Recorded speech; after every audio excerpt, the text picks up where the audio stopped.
Bom dia, boa tarde, boa noite. Espero que todos estejam bem. Vamos começar um projeto de leitura e com o objetivo de alcançar todos, seja uma criança, um adolescente ou um adulto. Por isso, se você estiver vendo esse vídeo e acompanha as minhas leituras, compartilhe, leve para aquela escola que precisa incentivar os alunos, leva para aquele local onde tem só idosos para ouvir a leitura do livro, leve para todos os lugares. Dá um like, compartilha e eu prometo fazer o meu melhor. É evidente que não podemos esperar uma leitura perfeita, mas farei aqui o que eu posso fazer para começar esse projeto e cada dia mais melhorar. Então vamos para o primeiro livro?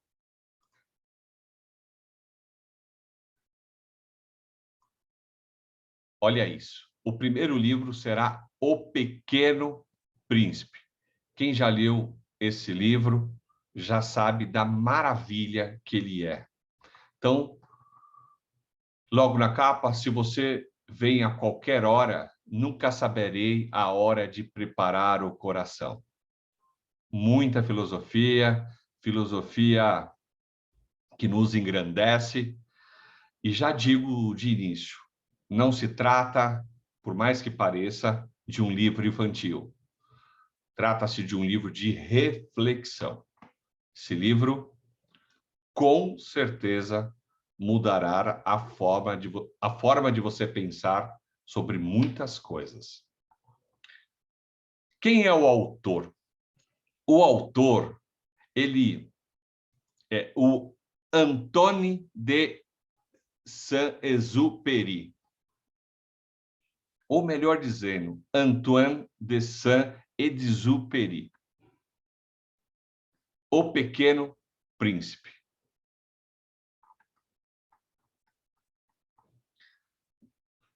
A Léon Werth. Peço perdão às crianças por dedicar este livro a uma pessoa grande. Tenho uma desculpa séria. Essa pessoa grande é o melhor amigo que possuo no mundo. Tenho uma outra desculpa. Essa pessoa grande é capaz de compreender todas as coisas, até mesmo os livros de criança. Tenho ainda uma terceira. Essa pessoa grande mora na França e ela tem fome e frio.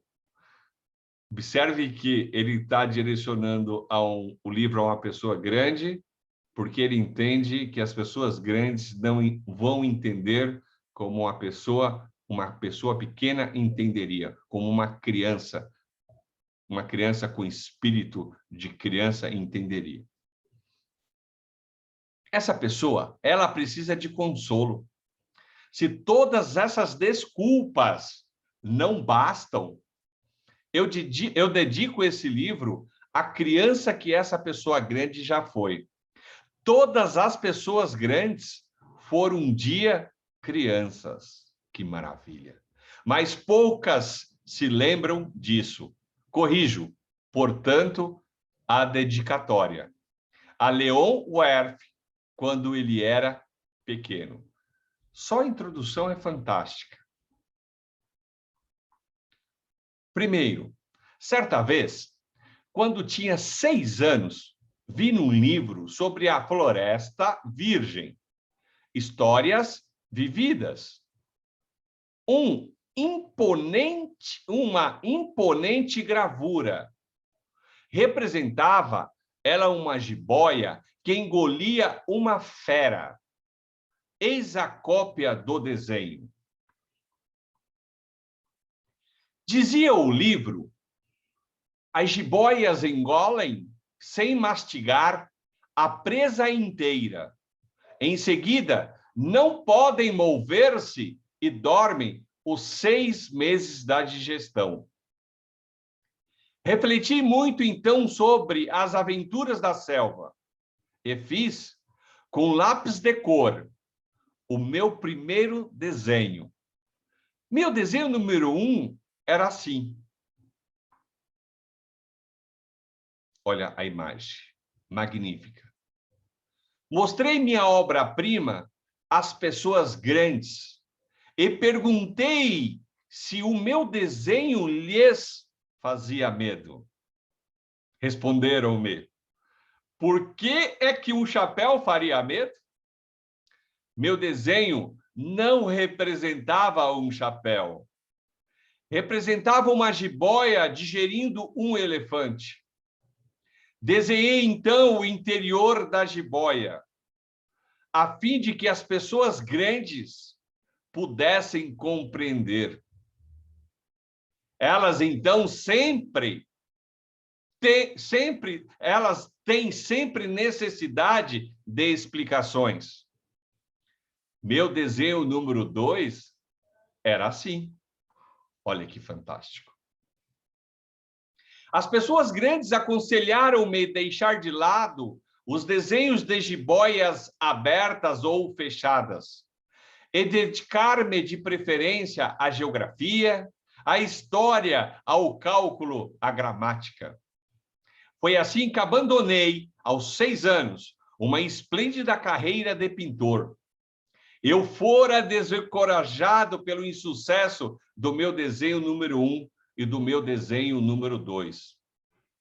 As pessoas grandes não compreendem nada sozinhas e é cansativo para as crianças estar toda hora explicando.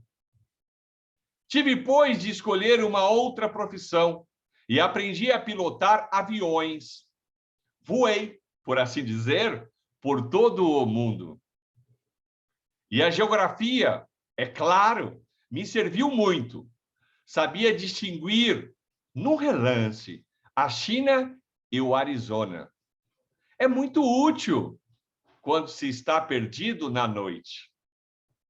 Tive, assim, no correr da vida, muitos contatos com muita gente séria.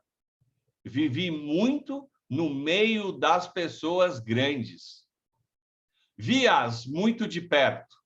Isso não melhorou, de modo algum, a minha antiga opinião. Quando encontrava um que me parecia um pouco lúcida, fazia com ela a experiência do meu desenho número 1, que sempre conservei comigo. Eu queria saber se ela era verdadeiramente compreensiva. Mas respondia sempre: é um chapéu. Então eu não lhe falava nem de jiboias, nem de florestas virgens, nem de estrelas. Punha-me ao seu alcance. Falava-lhe de brigê, de golfe, de política, de gravatas. E a pessoa grande ficava encantada de conhecer um homem tão razoável. Interessante esse primeiro capítulo, porque ele, apesar de se tornar adulto, ele continua sendo uma criança. E ele sempre valoriza, ele sempre quer mostrar essa criança interna dentro dele. E por isso que ele mostra os desenhos, o desenho para os adultos. Mas as pessoas grandes não entendem. Não entendem a criança que está dentro dele. Capítulo 2. Vivi, portanto, só, sem amigo com quem pudesse realmente conversar, até o dia, cerca de 6 anos atrás, em que tive uma pane no deserto do Saara. Alguma coisa se quebrara no motor, e como não tinha comigo mecânico ou passageiro, preparei-me para compreender sozinho o difícil conserto. Era para mim questão de vida ou de morte. Só dava para 8 dias a água que eu tinha.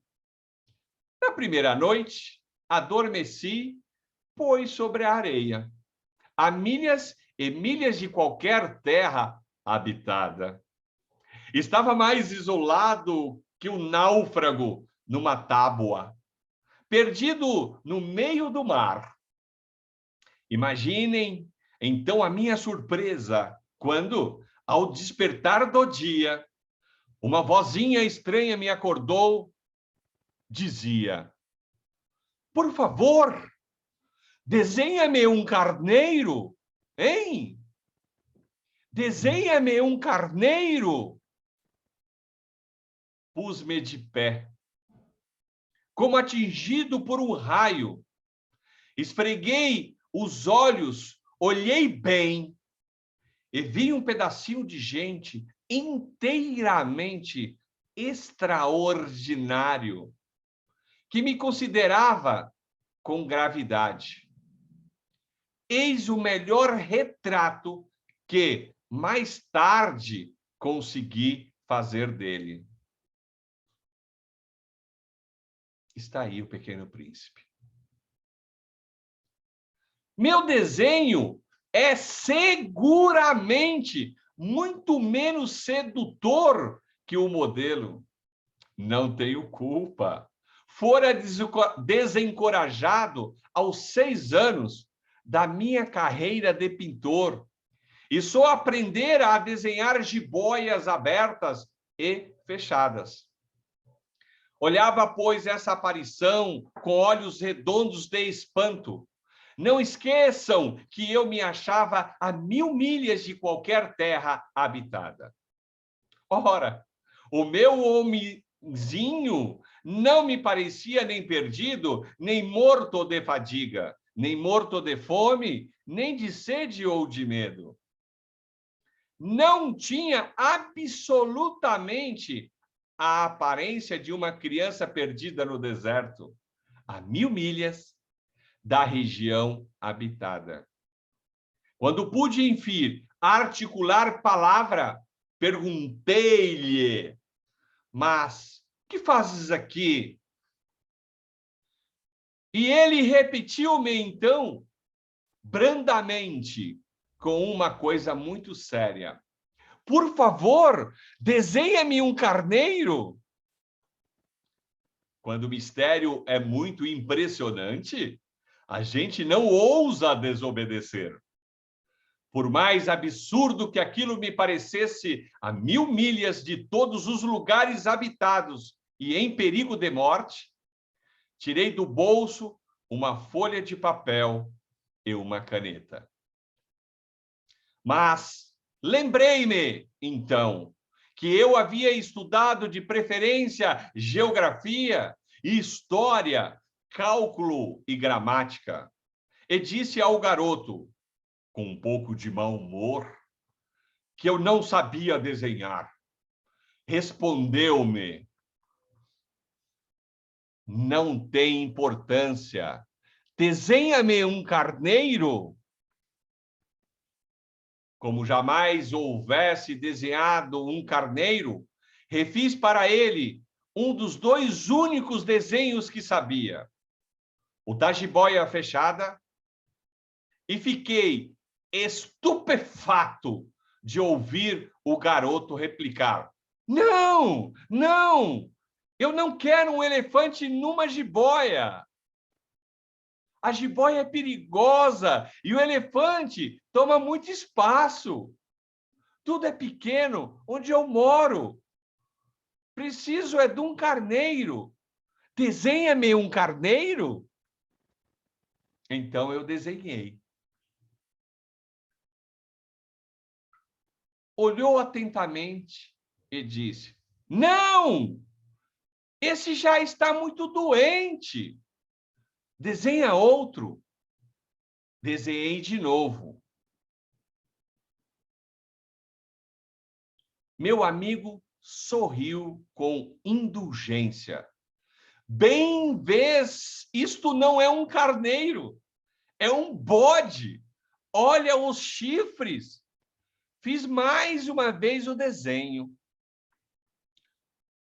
Mas ele foi recusado como os precedentes. Aí é muito velho. Quero um carneiro que viva muito. Então, perdendo a paciência, como tinha pressa de desmontar o motor, rabisquei o desenho ao lado e arrisquei. Esta é a caixa. O carneiro está dentro. Mas fiquei surpreso de ver iluminar-se a face do meu pequeno juiz. Era assim mesmo que eu queria. Será preciso muito capim para esse carneiro. Por quê? Porque é muito pequeno onde eu moro. Qualquer coisa chega. Eu te dei um carneirinho de nada. Inclinou a cabeça sobre o desenho. Não é tão pequeno assim. Olha, adormeceu. E foi desse modo que eu travei conhecimento um dia com o Pequeno Príncipe. A pergunta que fica: você consegue enxergar não além da caixa, fora da caixa, mas você consegue enxergar fora da caixa e dentro da caixa? É essa a pergunta que fica aqui. O Pequeno Príncipe mostra isso. Ele enxerga dentro da caixa. E ele enxerga aquilo que ele busca e aquilo que ele quer. Pense nisso.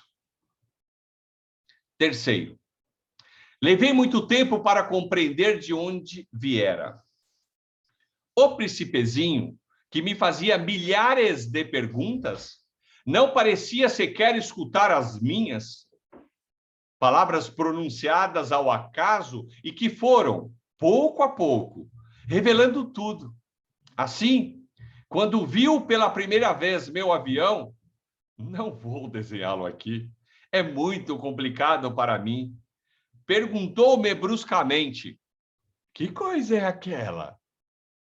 Não é uma coisa. Aquilo voa. É um avião. O meu avião.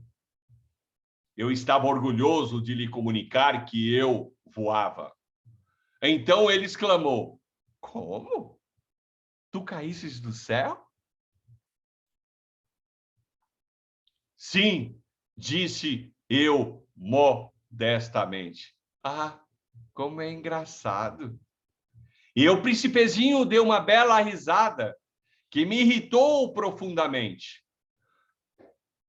Gosto que levem a sério as minhas desgraças. Em seguida acrescentou: então, tu também vens do céu? De que planeta és tu?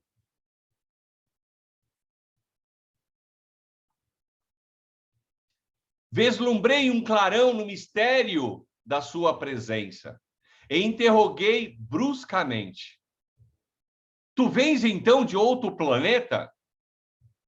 Mas ele não me respondeu. Balançava lentamente a cabeça, considerando o avião.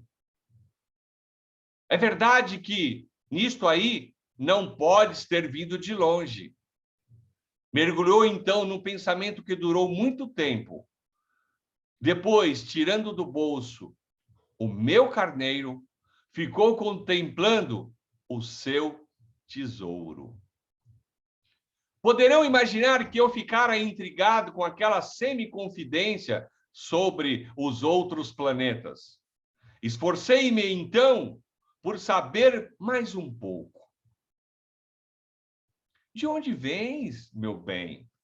Onde é a tua casa? Para onde queres levar o meu carneiro? Ficou meditando em silêncio e respondeu depois: é bom, é que a caixa que me deste poderá, de noite, servir de casa. Sem dúvida, e se tu fores bonzinho, darei também uma corda para amarrá-lo durante o dia e uma estaca. A proposta pareceu chocá-lo. Amarrar? Que ideia esquisita! Mas se tu não o amarras, ele vai-se embora e se perde. E meu amigo deu uma nova risada. Mas onde queres que ele vá? Não sei, por aí, andando sempre para frente. Então o príncipezinho observou, muito sério. Não faz mal. É tão pequeno onde eu moro. Olha o mundinho dele. E depois, talvez um pouco de melancolia, acrescentou ainda. Quando a gente anda sempre para frente, não pode mesmo ir longe. Não basta ir somente para frente. Você tem que olhar tudo ao seu redor. Você precisa prestar atenção a tudo que está acontecendo. Eu acredito que é esse o recado que ele quer dar. E um recado simples, aqui não é filosofia, não é nada profundo. Eu quero que você leia e viaje na ideia, no conteúdo, naquilo que o escritor quis colocar no papel para emocionar o seu coração. 4. Eu aprendera, pois, uma segunda coisa, importantíssima. O seu planeta de origem era pouco maior que uma casa. Não era surpresa para mim. Sabia que além dos grandes planetas, Terra, Júpiter, Marte ou Vênus, aos quais se deram nomes a centenas e centenas de outros, por vezes tão pequenos que mal se veem no telescópio. Quando o astrônomo descobre um deles, dá-lhe por nome um número. Chama-o, por exemplo, asteroide 3251. Tenho sérias razões para supor que o planeta de onde vinha o príncipe era o asteroide B612. Esse asteroide só foi visto uma vez ao telescópio, em 1909, por um astrônomo turco.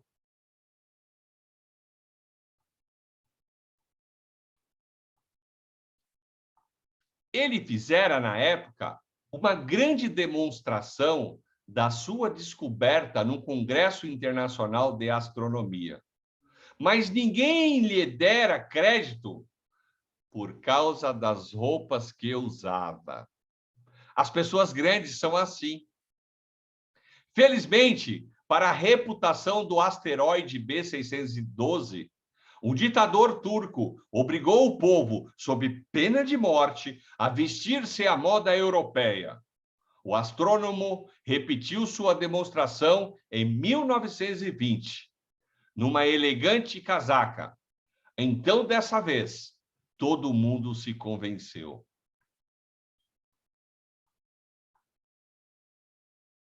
Se lhes dou esses detalhes sobre o asteroide B612, e lhes confio o seu número, é por causa das pessoas grandes.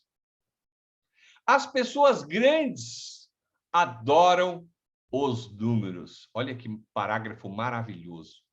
Quando a gente lhes fala de um novo amigo, elas jamais se informam do essencial. Não perguntam nunca qual é o som da sua voz, quais os brinquedos que preferem. Será que ele coleciona borboletas? Não é isso que se pergunta. Mas perguntam qual a sua idade, quantos irmãos tem ele, quanto pesa, quanto ganha seu pai. Somente então é que elas julgam conhecê-lo. por intermédio dos números. Se dizemos às pessoas grandes, e aqui você consegue visualizar, não é só caminhar para frente, é analisar cada contexto. Vi uma bela casa de tijolos cor-de-rosa, gerânios na janela, pombas no telhado. Elas não conseguem, de modo algum, fazer uma ideia da casa. É preciso dizer-lhes: vi uma casa de 600 contos. Então elas exclamam: que beleza!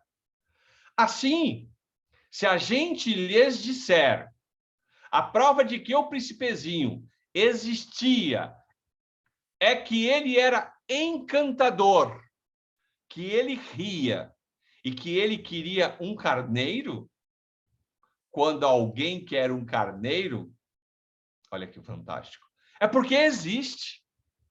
Elas darão de ombros e nos chamarão de criança.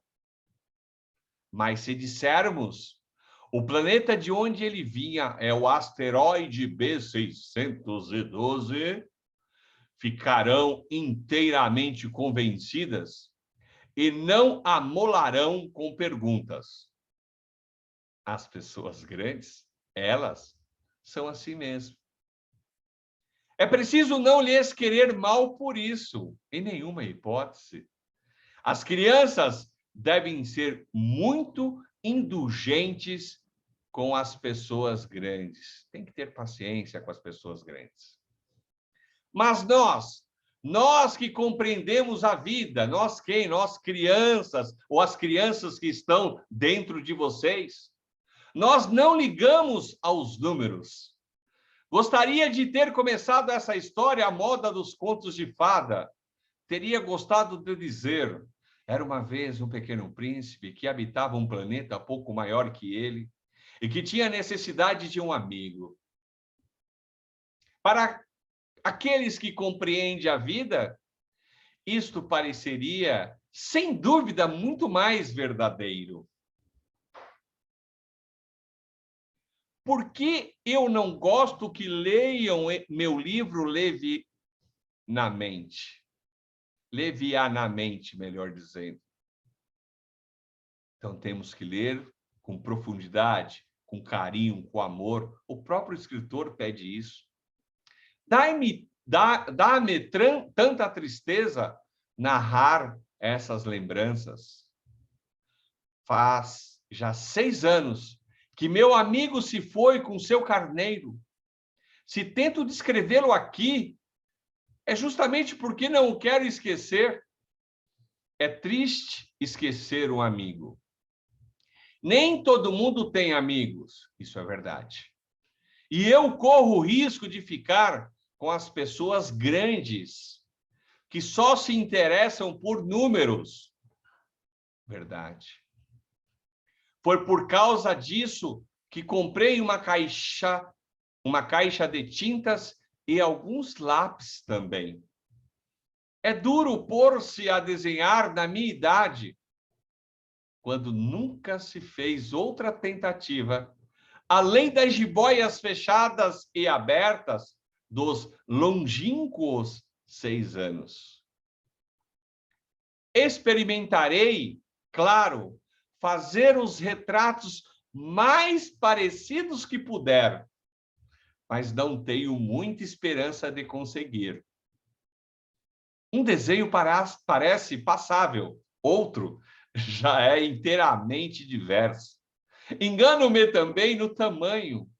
Ora, o príncipezinho está muito grande, melhor dizendo, ora, o príncipezinho está muito grande, ora, pequeno demais. Hesito também quanto à cor do seu traje. Vou arriscando, então, aqui e ali.